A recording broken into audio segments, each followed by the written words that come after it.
Hey everyone, welcome back to another episode of r/ProRevenge. In today's episode, accidentally burned down my neighbor's fence and she tries to milk me for $10,000. Judge humbles that ass up real quick. After that, itty server demands a better tip. Finally, my roommate will jump out of bed and run to the shower when he hears my alarm in the morning. Before we get into today's episode, remember to subscribe so you never miss another episode of r/ProRevenge. Accidentally burned down my neighbor's fence and she tries to milk me for $10,000. Judge humbles that ass up real quick. This sub has gotten me through a lot of boredom and has provided me with hours of entertainment. I figure it's my turn to tell my revenge story. So it's been about 4 years since this happened. I was about 18 at the time, working for a security company. There were constant call-offs and no-shows, have no idea why. But being so young and naive, I was constantly working 16-hour shifts and not coming home until 8 AM. Also, I lived with my father at the time. The time frame of this was around the 4th of July. I finally had a day off and my best friend was back in town for vacation. We decided to get together and chip in on some good old American fireworks. To be fair, I have had nothing but bad experiences with fireworks, so I had no idea how this would be any different. We got home with the fireworks and we laid them all out on the floor. Sparklers, bottle rockets, cakes, and Roman candles. I say, why don't we mess around with some sparklers since it's still not dark yet? Great idea. We go into my backyard, where it hasn't rained in well over 2 months and it is extremely dry. You see the problem here? One of the little sparkies from mine and my friend's sparkler made contact with the ground and made 2 small fires that quickly spread to a large area. I ran as fast as I could to grab the garden hose and quickly started spraying down the fire. It was no use. It was spreading faster than I could spray it. I handed my friend the hose and called 911. What felt like hours was only 4 minutes and the fire was spreading to the neighbor's fence. The neighbor came outside and they were fairly calm to grab their hose and spray down the fence, along with the dead grass in her yard. The fire department shows up finally and I tell my friend only one of us needs to get in trouble. You should leave. He was reluctant to leave because he felt equally responsible, but I convinced him. I didn't want him to get in trouble and have to drop out of college. My neighbor was super chill about the entire situation at first. I told her that we could talk about replacing the fence and get some quotes to repair it. She was just super grateful that everyone was okay. About 2 hours after the fire investigator came to question me about the fire. I told him the truth. I said I was in the backyard by myself playing with fireworks and accidentally lit the ground on fire.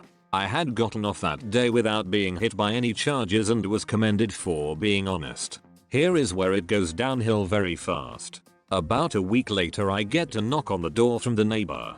I opened the door and she handed me 2 pieces of paper for me to look at. There was a quote for the fence valued at around $4,000 and an estimate for lawn care valued around $6,000. These were really shady and just typed out on a Microsoft Word document. No logo or company name. She then adds, I will also be having you pay my water bill for 3 months, because the new yard will need lots of water.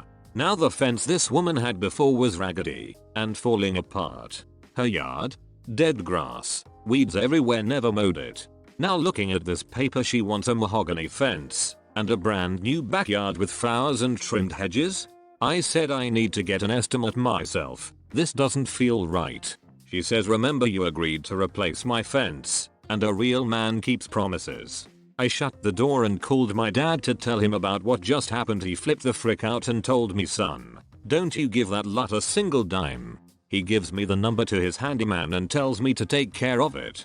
The next day I had the guy come out for an estimate, and the neighbor ran outside flailing her arms. I did not give you permission to get an estimate on my fence. Technically it separates the property line, so it's both of our fences. She calls the cops on me for having a contractor, and they ultimately can't do a single thing, because I'm on my property. He quickly finishes the estimate off at $1,200. I also knew a guy who did lawn care, from my time working at the grocery store. He estimated the lawn reseeding while she was away from the house to be about $800. After I get these estimates I give copies to the woman and she is having none of it. I don't know these people, I don't want them near my house. They're probably really itty contractors. I said no, I know them personally, they are really nice people and do great work. She shut the door in my face and I went on my way. I ended up working a 16-hour shift that night and got home at 8 AM. And this woman comes knocking on my door at 9 AM and demanded I speak to her. I explained, I would really love to do this, but I just got home and I have to be back at work in less than 5 hours. I need to sleep. She goes, what kind of lazy ass sleeps in until 2 PM? At this point I had about lost it and told her you can either accept my $2,000 for my quotes or kiss my ass and get nothing. She stood there for a while with her mouth gaped open, but she accepted my offer and planned to meet down at the notary the next morning. I spent that night after I got off work writing a contract and gathering the $2,000 in cash. The next morning I wake up and grab this contract to meet down at the notary. I was thrilled to finally be done with this broad and never speak to her again. I waited for her for over 3 hours and she didn't show up. I get a call from her saying, I'm sorry, the $2,000 isn't enough. I'm having my guys start work on this project and you will be paying me full price. Oh really? After that I did not say a single word to her, and I watched for a few months as these guys turned her backyard into an oasis, complete with a small pond, brand new sod and flowers, the whole 9 yards. Come to find out she had plans to remodel these things for a long time and was just waiting for the opportunity to go through with it. Also in this time, she used her remodel funds to go on a trip to Hawaii. You know how I found out about this? She was bragging about it on the neighborhood Facebook group and didn't know I was in it. I have a different Facebook name than my real name. Are you ready for the revenge? Now 4 months after the fire and all the remodels, I get served papers to go to court for $10,300. At 18 years old I'm having to hire a lawyer to work my case. When we finally do get into court I'll lay everything out. The quotes being harassed multiple times, not showing up after agreeing to a deal, not wanting me to get my own quotes, required by law by the way, and her bragging about screwing me out of money, and I have proof of all of this. The judge looked at her and said, ma'am, with all due respect, you're out of your daggum mind. Not only did this young man tell the truth of what happened, he offered to pay you more than he was supposed to. Your lawn was already dead before the fire occurred, therefore he is only responsible for the fence of $1,200. I will also deduct from this his lawyer fees, $800. So I burned this woman's fence down and all I'm having to give her is $400? Cool. She took a huge financial loss from this. Not sure how much the Hawaii trip cost her, but she was in serious debt. She ended up having to sell the house because of it and moved into a smaller house. Haven't heard anything from her since. Itty server demands a better tip. A couple months back, my boyfriend and I went out for drinks one night at this cool little speakeasy in Montreal. It's actually quite an interesting place. You come in through a nondescript entrance and the place has a really nice vibe going on once you get inside. Note, this is one of those bars where the server comes to your table and serves the drinks rather than one where you order at the bar and take the drinks back yourself. We were seated at our table by the server. We ordered a couple cocktails, and then a couple more, and then a couple more after that.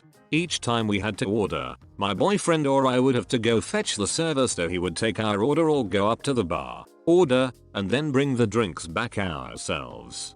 Then, when it came time for the bill, I went up again so he would come to our table.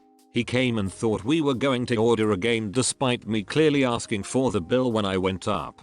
So, he went back to get the card machine and it was another 10 minutes before he was back. At this point, I was quite ticked off at the not so great service and was debating whether or not I should tip him. The screen had an option for 10%, 15%, 20% or other. I decided to just leave 10% as I wanted to avoid an argument with the server. Montreal service employees are pretty damn notorious when it comes to the expectation of tips.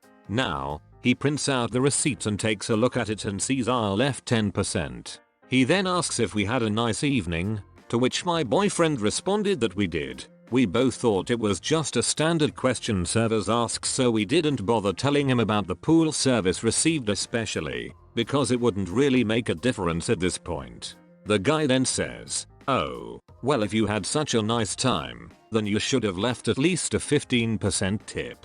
Because, in Canada, it's customary to leave a minimum 15% when the service is good." I'm guessing the reason he felt the need to outline that's how it is in Canada is because I'm a brown guy. Now comes the petty part. I responded, "Oh, I didn't know. Why don't you cancel this bill and redo it so I can tip you properly?" He said, "Sure thing. Just give me a second, because the manager has to approve bill cancellations." Again, we waited a good 10 minutes for him to come back with the new bill. I was happy to wait, though, because once he came back, I put in the PIN and then selected the other option for tip and left him 0%. He printed out the receipt and his look of disbelief was well worth it. We got up and my white Canadian boyfriend said, "Our only tip for you is to give better service and not be so much of an a-hole. In Canada, we don't really like a-holes." My roommate will jump out of bed and run to the shower when he hears my alarm in the morning. My roommate enjoys nice long showers in the morning using all of the hot water.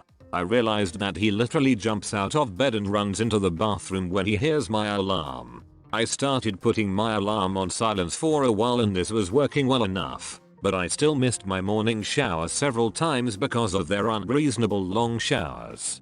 So I just started moving to 2 alarms, 1 alarm about an hour and a half before I normally get up.